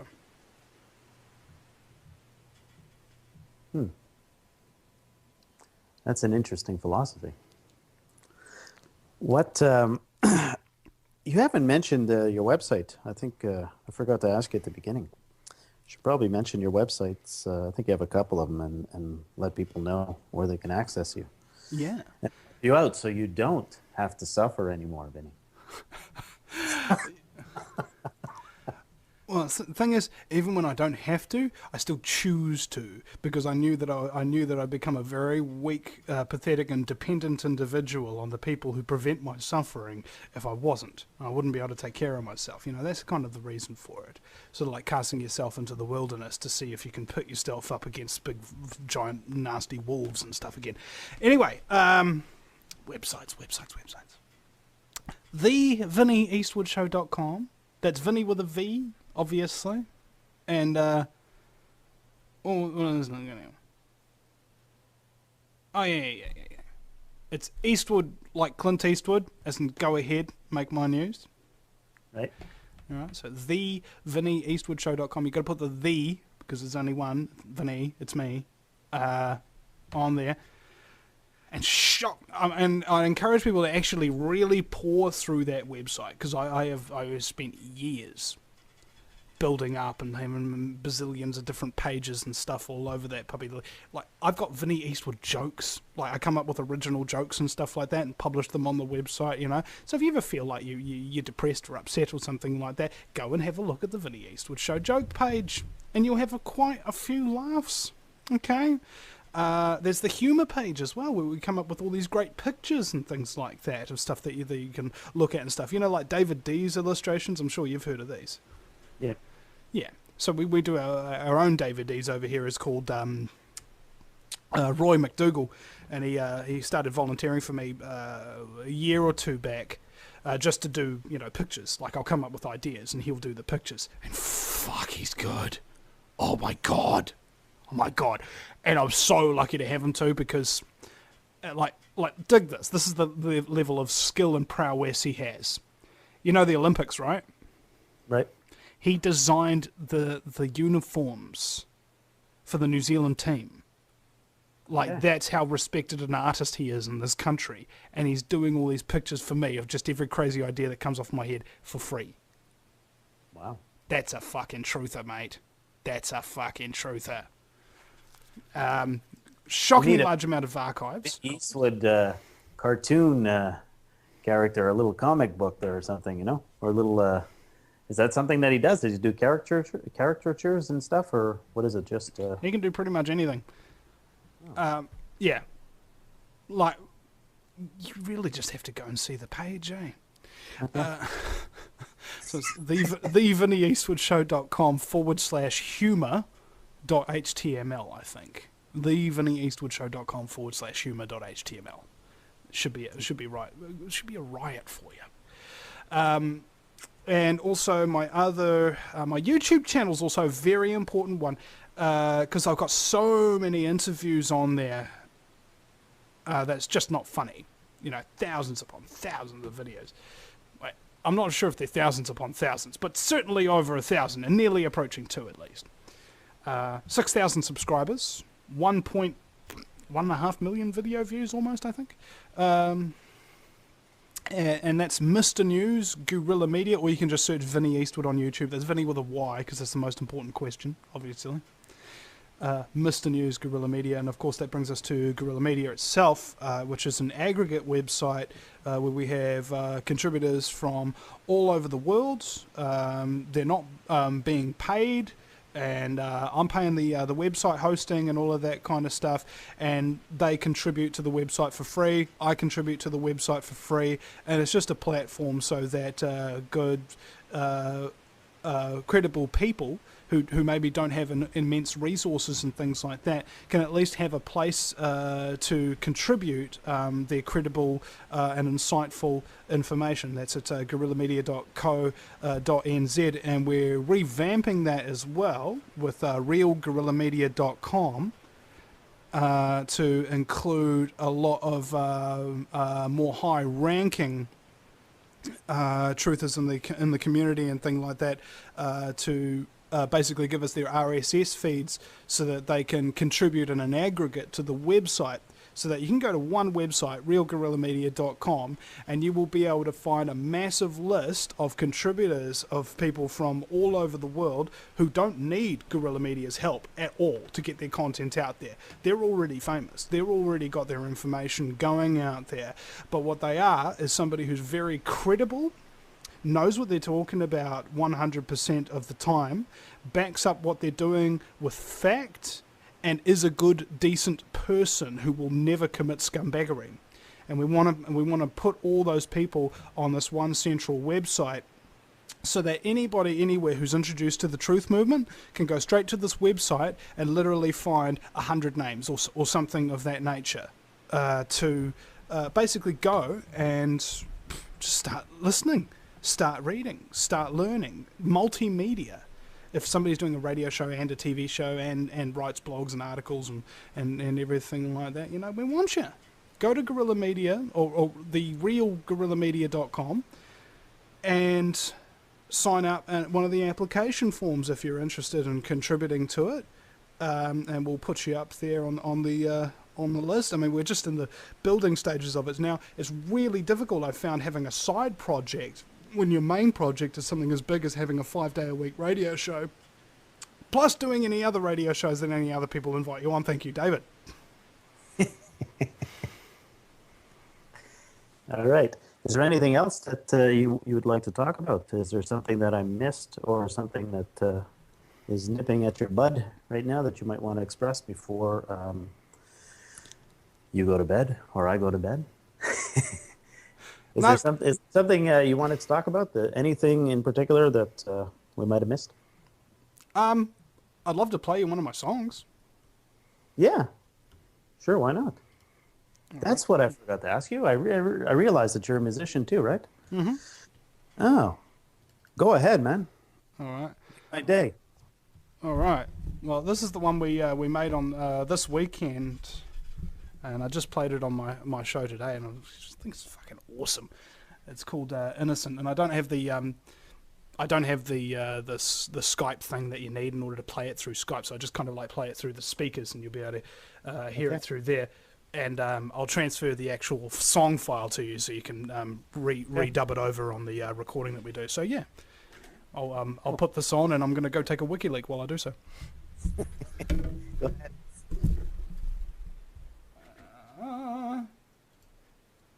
There we go.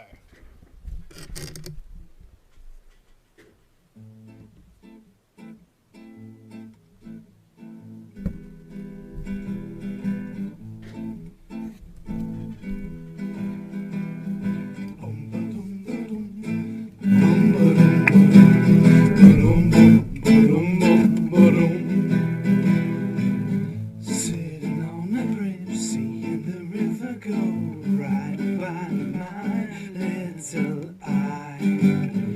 Little policeman pulls right up behind my behind. Stepping out of his cruiser, giving me evil eye. Said you're a criminal. I said not me, no, not I. I'm innocent, and this cop is bad. I've resisted for so long, and my resistance is spent. I could take all these guys and all of the establishments, and I know they got bad breath that badly need upraisement. I said I'm innocent of these crimes, and I'm done giving you my time. I know you're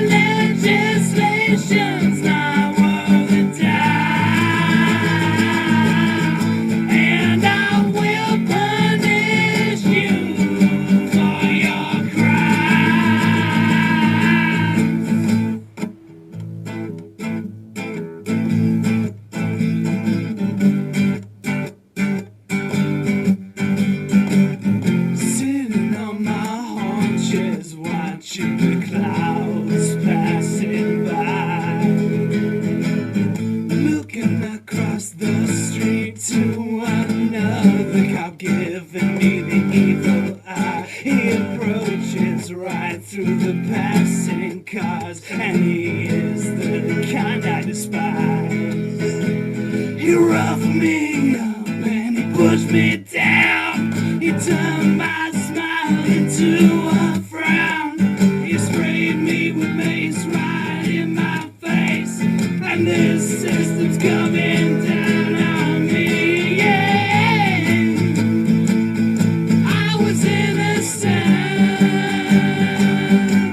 Hey, hey, hey, I know this cop is bad.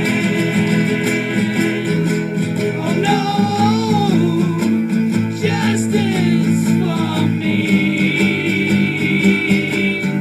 And I know for the truth I surely will bleed. I said I'm innocent of these crimes, and I'm done giving you my time. I know your legislation's not worth a dime, and I will punish you for your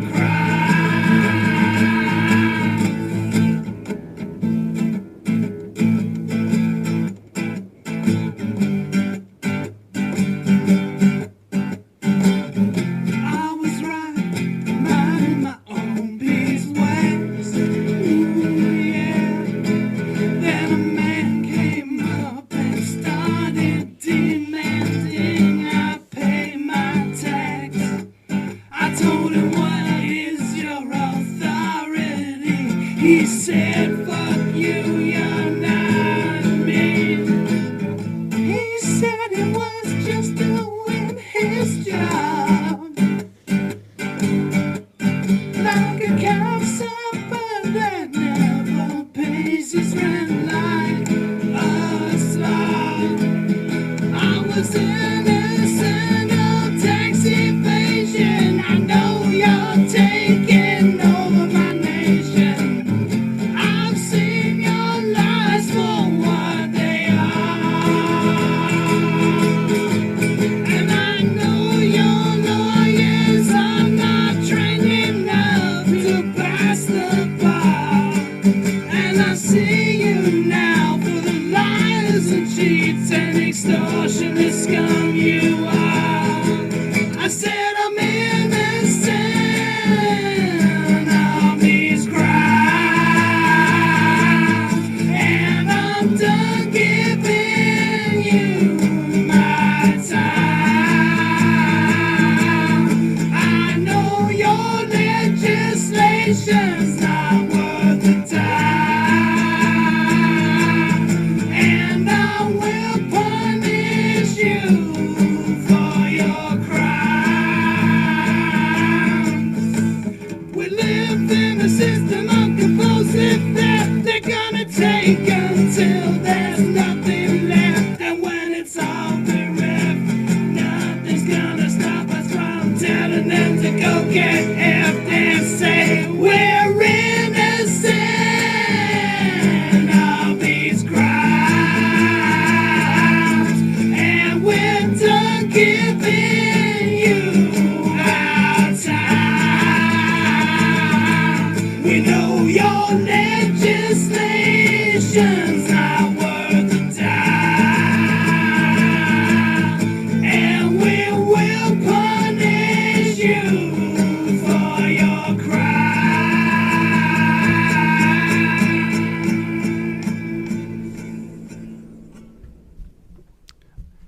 All right, so there you go. Is that anything autobiographical in there? Or? I don't know. I haven't been roughed up by a cop and pushed down before. We're talking about your arrest there, so I'm wondering if you were... Mine wasn't a rough arrest because, well, basically, if somebody's going to hurt me, that's another thing I'm phobic about, other than being employed. I'm also very phobic about being physically assaulted. So if somebody's about to do so because they're a frickin' pig, or a gang member or something like that, I'm very, very compliant. You know, the confrontation is not your style, right? I know, I love confrontation. I just don't love getting smacked in the face.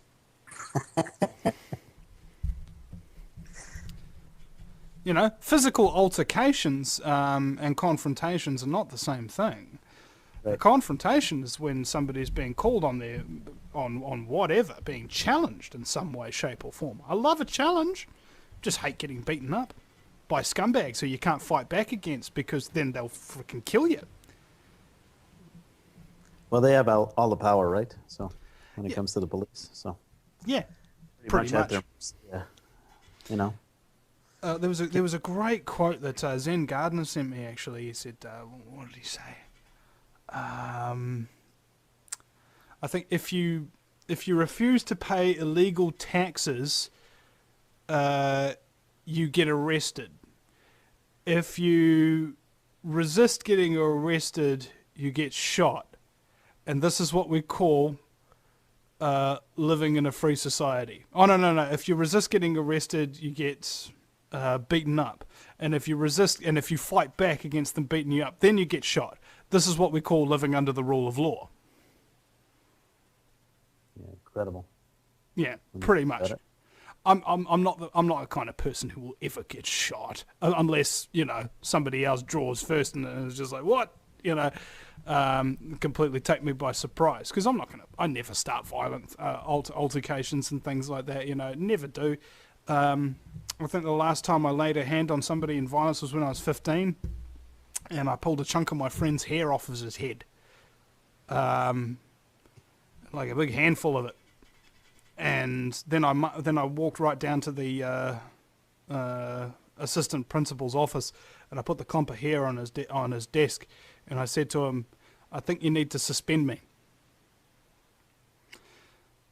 And I haven't touched anybody yet, because I knew that every time in my life, and I used to be a real violent kid, don't get me wrong, every time in my life where I've been violent, I've been the one who gets to blame, even if I didn't start it. So I've just decided, you know, fuck it, it's not worth it. It's amazing being well, when you were that age. What were you quick? When you grew up, I mean, were you like 6 foot in grade 6 or something, or was it? I've always been the tallest kid in the class. So why would anyone pick on you then? If it's, well, because I was fat. Yeah, but they weren't intimidated, being, you know. No. I remember kids that were in my grade that were 6 foot and nobody fucked around with them, you know, like because they knew even though they might actually, well, maybe because you weren't violent. I don't know, maybe. Maybe you weren't. It doesn't matter. It doesn't matter. Kids are both stupid and cruel. So it doesn't matter how big you are. If they decide to be cruel to you, their stupidity will be the thing that guides them, not their heart, not their empathy. Right. And today it's obviously a lot worse, right? With internet now, they don't even have to face you. They just they go on Facebook and they insult the hell out of you. A whole new level of bullying, cowardice. You know, in fact, what was interesting is that I used to be bullied, you know, through school, and then toward the end of my school career, I kind of became a bully. You know, like I kind of like insulted people a lot, and gave people verbal abuse. Like, that was my strength. It wasn't my size. It was my tongue. Okay. And it could be really quite nasty at times. And I feel pretty bad about that, actually. I'm glad that I've decided to not do that anymore, you know, be a bully and cruel and nasty to people. But, you know, you live and you learn. And I think everybody's free to do stupid or bad things when they're young. It's just if they continue to act like they don't know anything and act like trash as they grow up, you know, that's when you know you really got a problem with a person, if they just don't learn from their mistakes. Right. And also not having guilt, you know.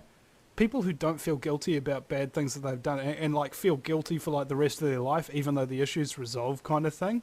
I don't know what that's about. Like, I feel so guilty. Like, have you ever, you know, thought back on your life and thought of something stupid that you've done, and you haven't said anything? You're like, you know, you're sitting there, you're watching a TV or something, and you're just thinking about something you did, like it could have been decades ago, you just go, oh my God, you just exclaim and think about how fucking stupid was it. Oh my God, I shouldn't have said that to that girl.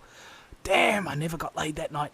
Oh, just terrible things. And that happens to me every now and again.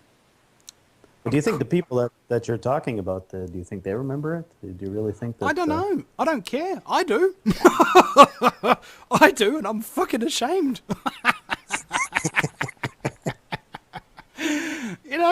And it's good, actually. I love to balance out my my hubris and my cavalier attitude with feeling really guilty and ashamed of myself sometimes. Even if it's not something I've done recently, even if I have to pour back, man, when was the last time I've done something mean to somebody? Fuck, it was like 12 years ago. Jesus, I've got to feel guilty about that today. Just to balance my equation. You ought to write a book about that stuff. It's kind of it's an internal therapy, I guess, that you're doing there. I don't know. Maybe it's just that I haven't gotten over it.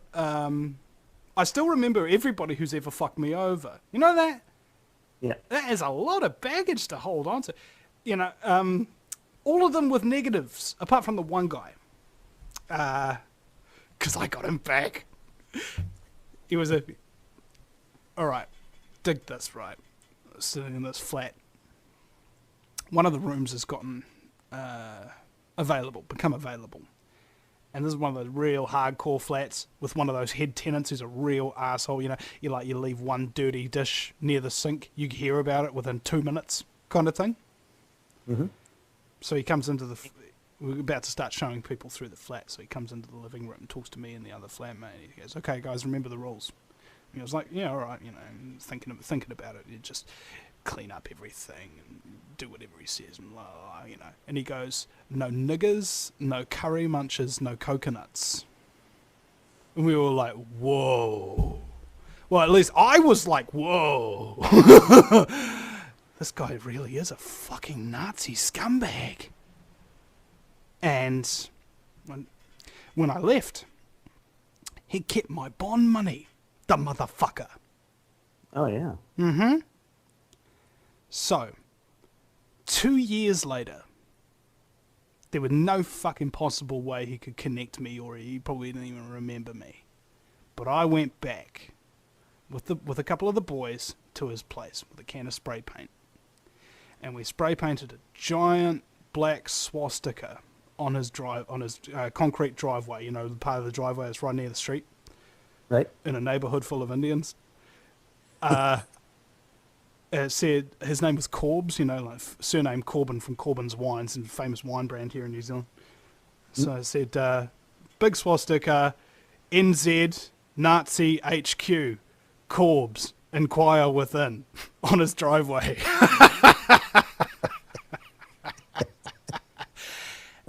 All right. And that is the one person who has ever done any wrong to me that whenever I think about, it gives me a good sensation as opposed to a bad sensation. Right. Because I actually got my own back. There's nothing wrong with a bit of vengeance. It does make you feel better. Thing is, I didn't hurt nobody and I didn't do any permanent damage to private property, because you can wash that shit off of concrete spray paint. Believe me, it's not that hard. A bit of water blasting will do it.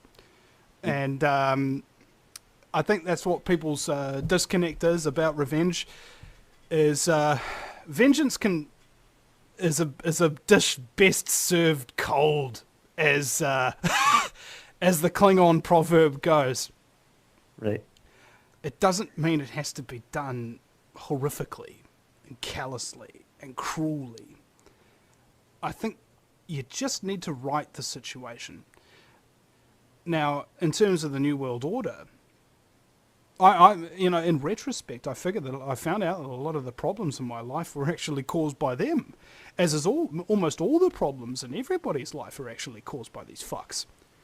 Right. What's my revenge complex towards them? And, in reality, ironically, I don't really have much of one.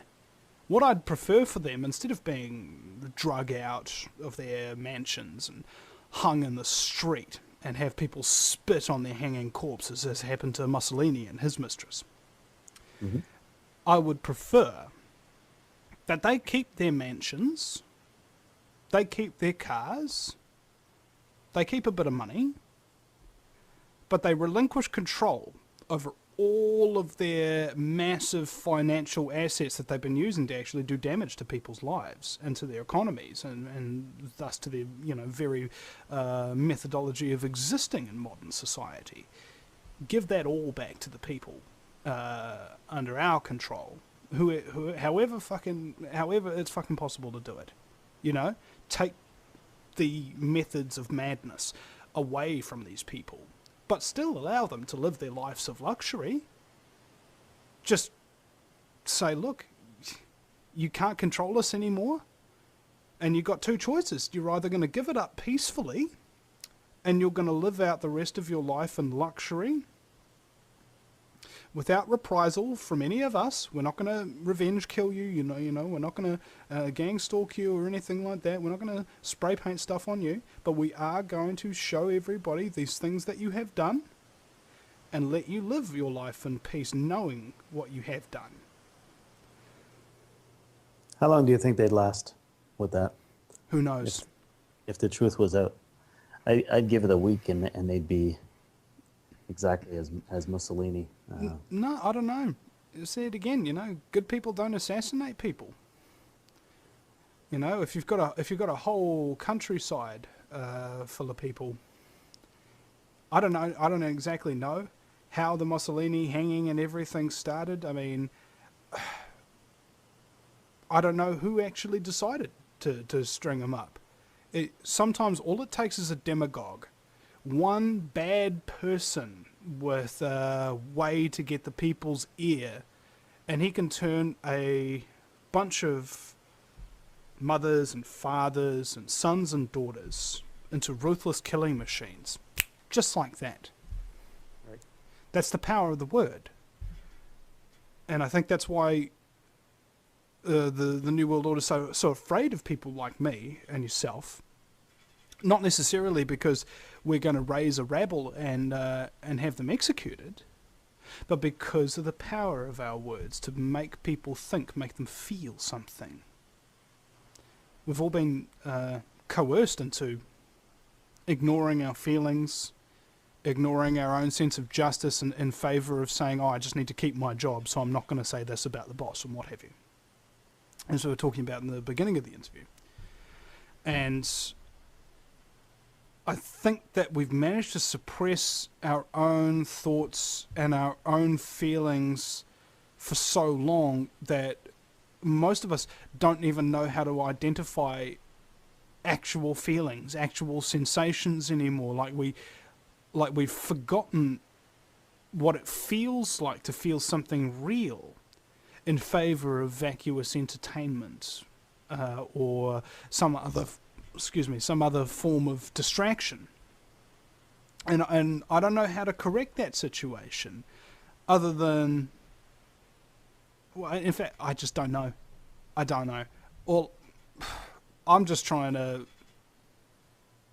say what I feel is true because, well, basically, I haven't really been able to say it for much of my life without consequence. Now I'm saying it and I don't have any negative consequences at me. In fact, I've only been really having positive consequences. I've been having people support me, people want to interview me, people wanting to donate to me, and people wanting me to... let me put it like this. Everything that I'm wearing right now and everything that I'm using right now, from my coffee cup to my t-shirt to my shorts to my underwear, the computer screen, the printer next to me, the microphone, the studio lights, the posters on the walls, the curtains behind me, the magazines right next to me, and everything that I have has been given to me by somebody else. I actually haven't bought anything for myself in years. Not in spite of the fact that I've been telling the truth unreservedly and trying to give people a hand getting that stuff out, but because of that fact. And I think that speaks well of the entire human race, that people are willing to come out and ensure that somebody doing what I am doing in this country, even a small one like New Zealand, doesn't go down because they just don't have the equipment, because they just don't have the money, because they don't have this, that, and the other. I'm able to garner that kind of support.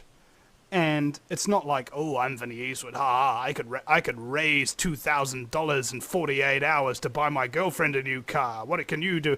No. Despite the fact that I have done that, because if she doesn't work, I don't eat either. It's more the fact that I'm intensely grateful for every tiny little bit of support that I get, because I give out and give to people for free, and I expect nothing in return for people, because that's how most people have treated me my whole life. I give them everything that I've got and get nothing in return. So this way, I go out every single day, 5 days a week, 2 hours a day, do a fabulous radio show, have some fun with the person, whoever the fuck it is I'm interviewing. And bam, there we have it. There's a nice product, something recorded, something videoed, that people can all experience for free.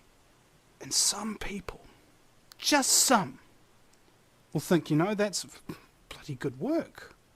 I know he's getting nothing for this, so I'm going to give him something of mine. That one person doing that makes the whole week's work worth it. It makes my whole life worth it. Because I've always struggled to be appreciated for who I am and what I do, and I think we all are really at the end of the day. And to have a real manifestation of somebody who's willing to sacrifice some of their hard work, working at their fucking slave job with their fucking boss that they fucking hate, and they're willing to give me a piece of that just because I entertain them a little bit, is really humbling. And I'm so grateful. Like there's been so many days where donations have come in, like big donations, where I've just fucking literally burst into tears. Because I can't... I mean, you couldn't pay somebody the rate that I'm on to do this work, of course, Right. Somebody walks up to you and offers you a job. Do you want to work 10 hours a day and have shitloads of people insulting you online for no good reason and deal with huge quantities of abuse for $2 an hour in the aggregate? Fucking no! I'll take 2 of them. Yeah. It's like, do you want to change the world, though? Do you want to give people hope? Do you want to do something that's right by humanity? Do you want to be on the right side of the history, regardless of the cost to yourself? Yeah. I fucking do. I don't think there's any alternative. There's nothing left. Basically. New World Order's already taken everything from us. None of us have any money. We're all in debt. Don't really have any real freedom of speech. Courts are a joke. Cops are a bunch of ruthless criminals, sociopathic scumbags. Fuck. It's all fucked. All of the it. One thing that they haven't taken is exactly this, the platform. Not yet. Not yet, right? They will take it, and if we let them. We have to take advantage of it. Yeah. Because it's not too long before Obama decides, or whoever decides, that, with an executive order or whatever, that there's too much of this going on. I'm just going to shut it down or regulate it or police it or whatever you want to call it. So, I mean, having people in this movement is it could be short-lived, right? We never know when the switch is going to be turned off, internet-wise. And this is the only platform, really. That's right. You can't afford a studio. You can't afford TV time. You can't afford any of that. That's just outrageous, right? Mm-hmm. This, for a small fee of an internet connection and a camera and a mic, you can reach the world. See, that's right. And I say you should treat it like a drunk teenager girl, all right? Take advantage of it. We've never done that. Never.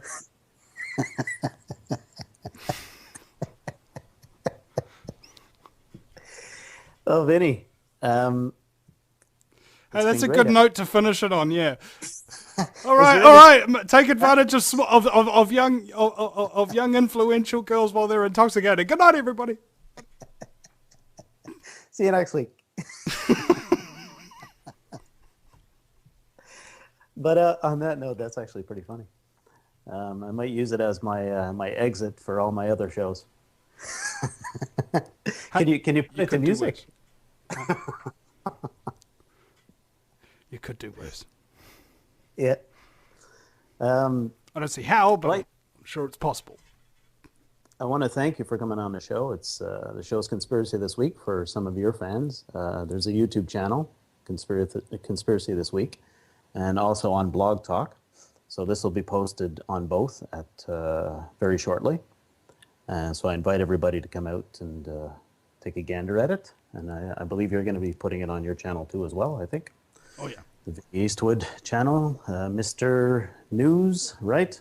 What's your YouTube channel again? Mr. News, Guerrilla Media, one word. Okay, so look for it. Look for it there as well. And that's it. It's been great talking to you, man. But I want to talk to you for about 5 minutes offline, so we can, if you don't mind. Is that a possibility? No, it's not. Of course it is. So right now I'm gonna stop recording. So.